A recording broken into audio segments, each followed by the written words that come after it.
This is Riga, 1934. Oh. Stratmanis versus Hassenfuss. Riga, 1934. E4, E6. Anybody know the name of this defense for black? It's the French, because it was invented in Italy. Was it really? I'm assuming it was invented in France. Okay, D4 and D5. And now we have a normal French. Knight C3. All booked so far. Pawn takes pawn. Knight takes pawn. Knight to D7. I wonder if that's called the Rubinstein variation in French. Maybe exchange early. I don't really like that because supposedly it helps black, but this pawn is still hemming in this bishop, but I suppose he can fianchetto come out this way. But this knight has moved twice, as opposed to just once for black. But look at the center. Who's got a better center? And remember again, two bishops coming out and a third queen on the diagonals. You only have this one diagonal open. This is closed. This queen can come out.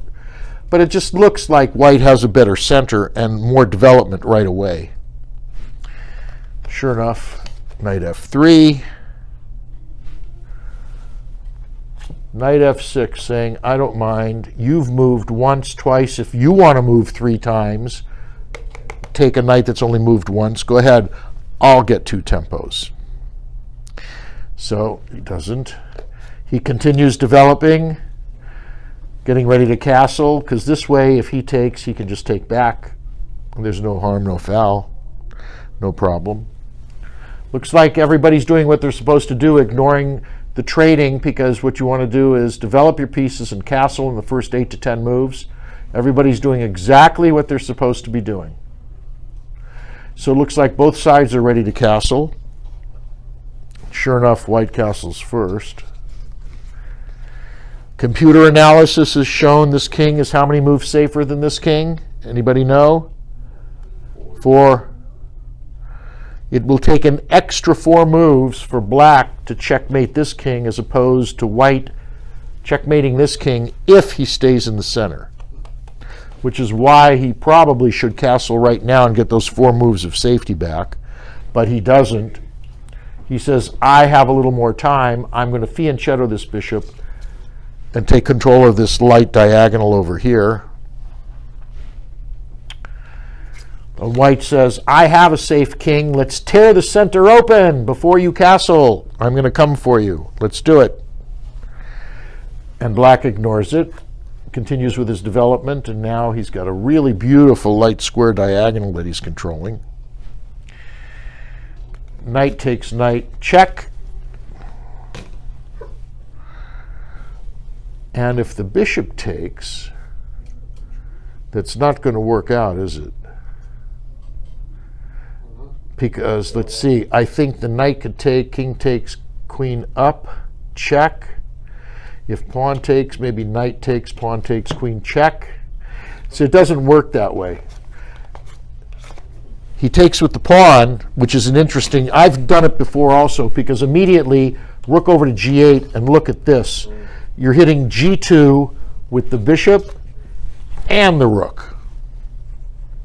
And that might be, the question is, can white muster his forces, because you haven't castled, before you can castle long? Can black take advantage of g2 with the open g-file and the bishop here? That's the question. It's now a race. It's a real racer. Why didn't he take with the knight on d7 on the bishop? Well, because I'm telling you, white is now going to do what I would do. To open up the Yeah, he's going to open up the king. And he's saying, you didn't castle? Let's see who gets there first. So knight takes pawn. King takes knight. Queen h5. Queen h5 check is correct. So now you have a queen in the game. king over, and now it defeats the whole purpose. Rook can't get over to the G file, right? Now bishop h6. Rook e1, he's threatening to take the pawn. It's a free pawn, right? Why not bishop h6? Bishop h6 here. Could he just trade?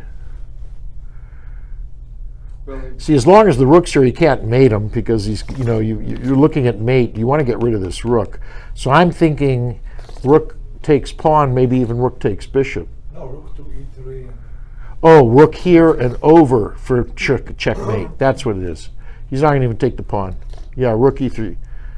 Yuta, you're right. but then Yeah. bishop. No, Yuta's right. Yeah, rook e3 and then rook g3. That's the correct sequence.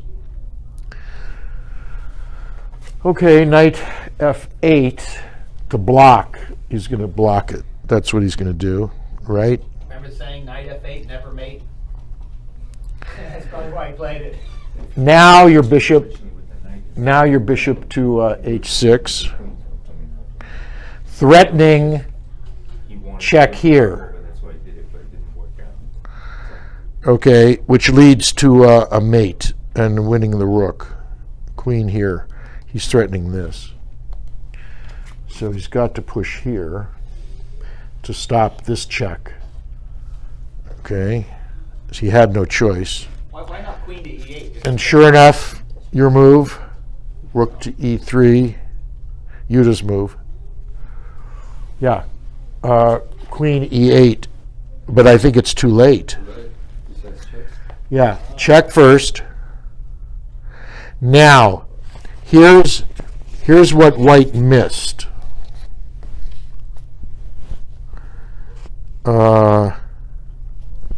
Queen takes pawn. Pawn takes queen. Mate with the bishop. Bishop to b4 check here. This bishop comes here and checks.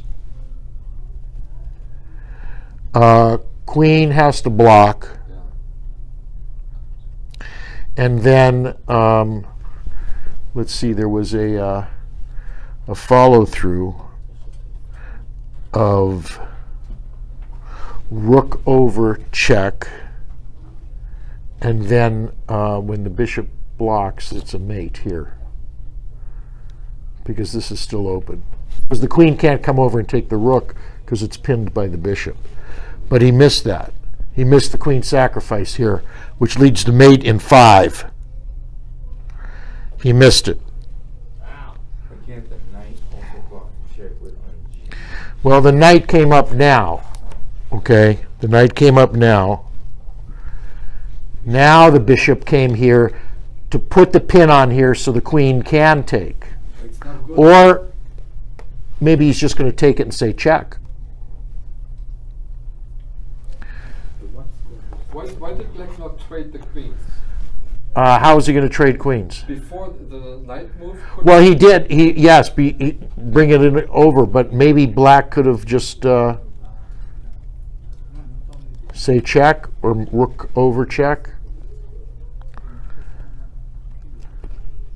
So bishop back. Now queen takes pawn, but it's pinned. That's what he saw. Bishop takes bishop, saying, oh boy, at least I got rid of the dark square threat. Bishop takes check. King up.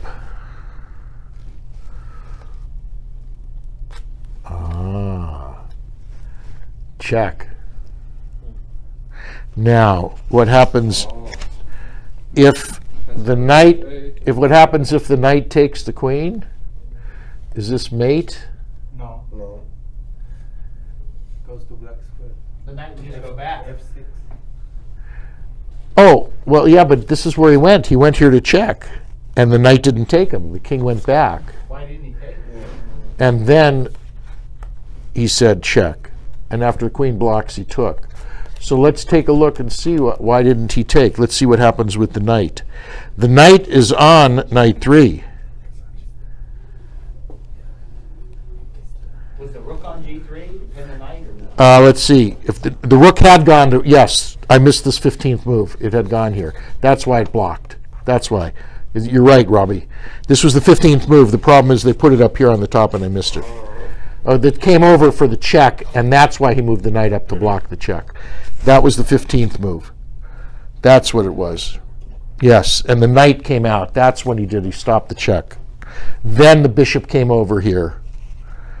Then the bishop went down. Then the queen took the pawn. And the pawn couldn't take because it was pinned, but he gave up the black squared bishop, and then check. And then king up. And then check.